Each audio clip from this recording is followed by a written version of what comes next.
Build a beautifully designed hub in minutes using our brand new templates. Simply go to InspireHub.com and click Get Started. Go through the free sign-up process and tell us a little bit more about what you'll use your hub for. Choose the template that's right for you. You can preview what each template looks like, and when you find the one you like the look of, select Use Template.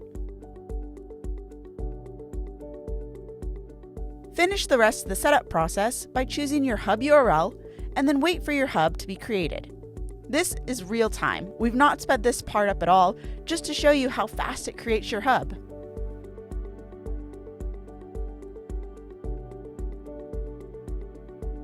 And that's it. Your hub is now ready to go with the template that you selected already in place. Go through the short tutorial on how to set up the look and feel of your hub, and to edit the template, go to Home Customization. From here, click anywhere on the home page to edit the template. If you have any questions or need any help, email support@inspirehub.com. Happy building!